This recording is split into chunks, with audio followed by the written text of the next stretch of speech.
Hello everybody, I'm Keaton and this is Kid Catholic Season 9 Episode 8, and something that I want to talk about today is take a look at the history of the Mass. How did we get the Mass to where it is now? Because we know that it comes from the Last Supper, but Jesus may have not straight up said, we're going to do the reading, then the Psalm, then the reading, then the Gospel. So how does it get into this order that we have it now? And in order to talk about where the Mass comes from, its origins, we need to look at the very first Mass. And so I wanted to take a look at that right here in Luke 22:19 through 20, we read, "And he took bread, and when he had given thanks, he broke it and gave it to them, saying, 'This is my body which is given for you. Do this in remembrance of me.' And likewise the chalice after supper, saying, 'This chalice which is poured out for you is the new covenant in my blood.'" So right here, that's the very first Mass, is the Last Supper. That was the first Mass. It wasn't just like Catholics decided to make it up a long time ago where it's like, hey, we're going to have this tradition and this is how we're going to do it. Jesus literally tells us right there to do this, that this is what we are to do. And so Christians, from the very beginning of early Christianity, immediately after Jesus' crucifixion, started this. And so Christians began this. However, going back, it wasn't necessarily a right to everyone practice because it was something that was very brief and simple, because at the time, being Christian was illegal. It was illegal to be Christian. It was simple, short, it was said in homes or catacombs, and it was something that wasn't necessarily as grand or beautiful as we might have seen later on in the year. So it wasn't until Constantine came in and legalized Christianity across all of Rome. He came in, he legalized Christianity, and as a result, Christians were it wasn't only legal to be Christian, but in a way it was protected to be Christian. And as a result, that means that Christians can now have their big Mass, the Mass the way that they wanted it. It didn't just have to be something that was short, simple, brief. It could be beautiful and loving and something that, a way for them to come together to worship instead of just saying mostly separate. And so this is when we see the very beginning of the common core of the Tridentine Mass. It wasn't called the Tridentine Mass at that time. The Tridentine Mass, the official Tridentine Mass, would come on a little later. But the core canon and the core concepts of that Mass stayed the same. They are the same as what we saw up until the 1960s before Vatican II. And so, to keep in mind, the most important part of the Mass is the Eucharist.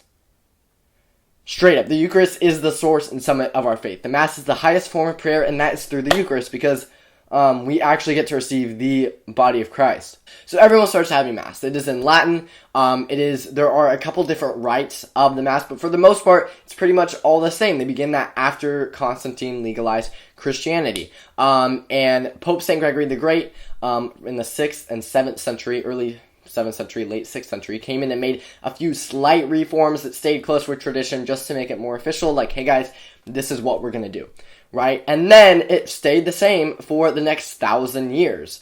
And everybody practiced it that specific way. And it was seen as something so truly beautiful until the 16th century. The 16th century is when a lot happened. This is when the Protestant Reformations began. And as a result, there was a lot of heresy at that time. There were a lot of heretics, a lot of people claiming to be Catholic who weren't Catholic. And so the Mass became a little confused. Is this how we're supposed to practice the Mass? The Protestants are doing it this way. What way should we do it? And lucky enough, just at the time of the 16th century, the printing press also came about. Pope St. Pius V in the 16th century, after the printing press was invented, had to just come up with something like codification, right? And making it actual, making it definite, saying, guys, this is how we are going to do it. And that is what we have, the Tridentine Mass. That was the official name for it. He took one rite, because again, there were different rites. It was all the same Mass, it was all the same liturgy prior to the 16th century, but there were different rites of that Mass. And so he took one rite and he said, guys, this is how we're going to do it. He stick with the tradition. And there wasn't a whole lot of change. It was just more of defining it, writing it down, making it, okay, this is the official way that we are going to do it. And so that happened in the 16th century. Nobody would even dare to think to mess with the Mass, because especially dating back to early Christianity, when people couldn't have the Mass, and it was lucky if you were able to get a Mass in a home or in the catacombs. It was so lucky if you were able to do that. People would literally bring bread and wine from outside, just like we're seeing with today's Mass, right? People bringing up the bread and wine, the gifts, presenting the gifts. That's why we do it, because back then in early Christianity, that's what happened. And as a result, the Mass was so appreciated. It was like of number one importance. People put their lives on the line just to be able to go to Mass.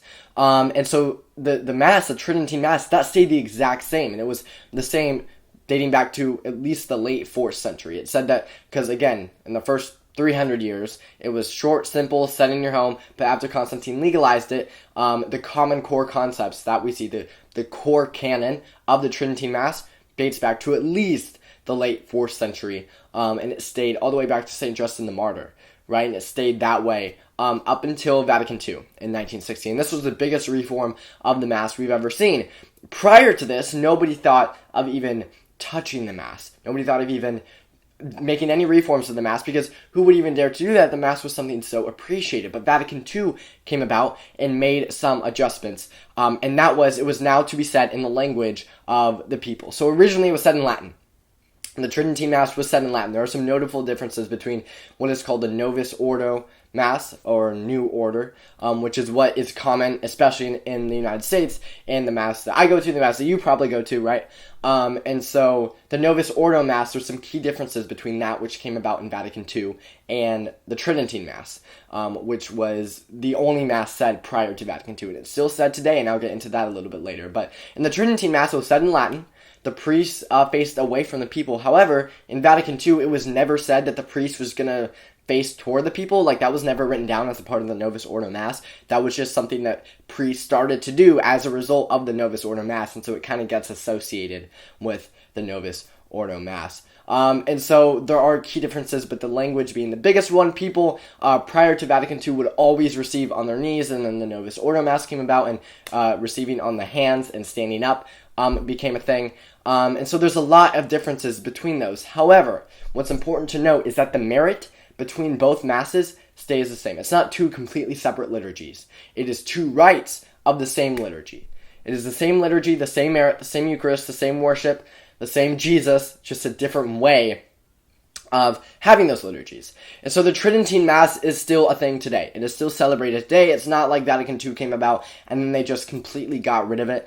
Because who would dare to do that, right? I mean, it dates back to the late 4th century. It stayed that way for thousands of years, and we still have it today, which is something so cool about the Tridentine Mass. And a lot of people find it difficult because it's said in Latin. A lot of people love it because it's said in Latin, but one thing is for sure, it's seen a lot more in Europe, in places in Europe, than it is in the United States. So a lot of us can be pretty unfamiliar with it because it's not a common thing that we hear. Now, the reason I'm talking about the history of the Mass, it's not just to be boring and hey, this is what we have, but it's to increase the appreciation of the Mass, right? We saw after Vatican II, after the introduction of the Novus Ordo Mass, that Mass attendance began to go down. Now, some could say that that was because of the Novus Ordo Mass, but a likely reason is also because of the rise in media around the time of the 60s.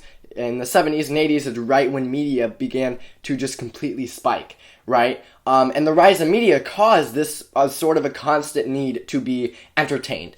I know that, unfortunately, I have this. I know that a lot of teenagers have this. I know that most of us have this, and it's a very sad thing to see. And because we have this constant need to be entertained, when we go to Mass, even though we may not be intending it, in the back of our head, we sort of want to be entertained as well. Not everybody, right? But some of us, a lot of us do, right? And so when we go to Mass and we have this sort of need to be entertained, we can sometimes, even accidentally, forget what the meaning of the Mass is. People put their lives on the line for the Mass. For the Tridentine Mass before Vatican II, right? It was something so beautiful and so appreciated.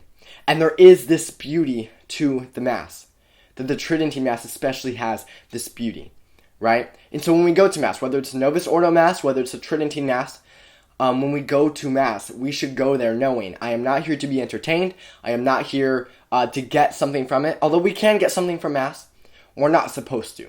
We are there to give to the Mass. We are there to worship Jesus Christ, to worship the Eucharist in the Mass, right? We're not there to get anything from it. We're there to give to it.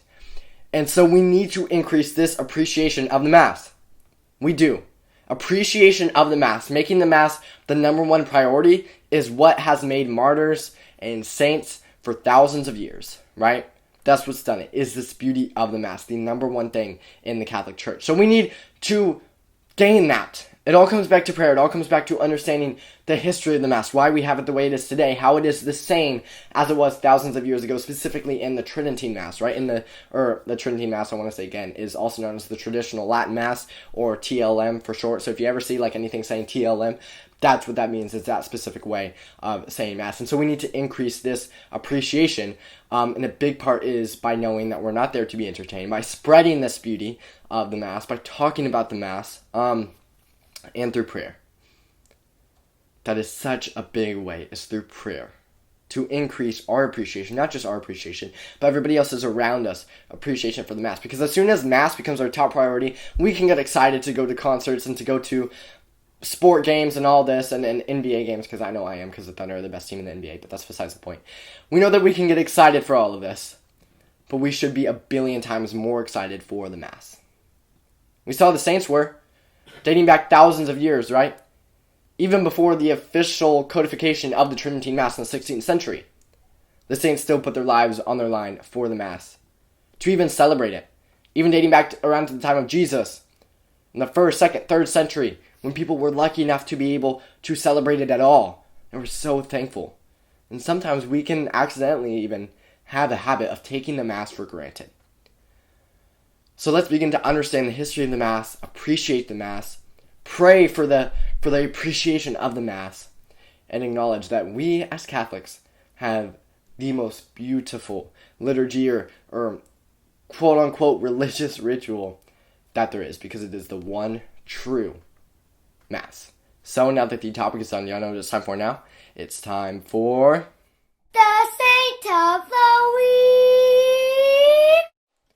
And today's saint of the week is Pope St. Gregory the Great. Now, Pope St. Gregory the Great was Pope from 590 to 604 AD. And something that's cool about him is he was actually the first Pope to make any kind of reform to the Mass. And it wasn't a lot, it was very slight, stuck with tradition, but that's still something that's cool. He's also considered sort of the father of the Gregorian chant. Although this isn't known for sure, the Gregorian chant is the oldest form of Christian music that we have. So that's something that is really, really cool. Now, Pope St. Gregory was born into a pretty wealthy family, his dad being the prefect of Rome, and him actually growing up to be the prefect of Rome just at the age of 33. He later became an ambassador to Constantinople for the Pope, and this is what sort of increased his fame, and his people began to basically know his name, and so he was proclaimed Pope even against his own wishes in 590. He often considered himself a servant. He was extraordinarily humble. That's why he didn't want to be Pope, right? That's why he preferred the monastic life. Now, he was very devout to the poor, even as Pope. It was said that when he was Pope,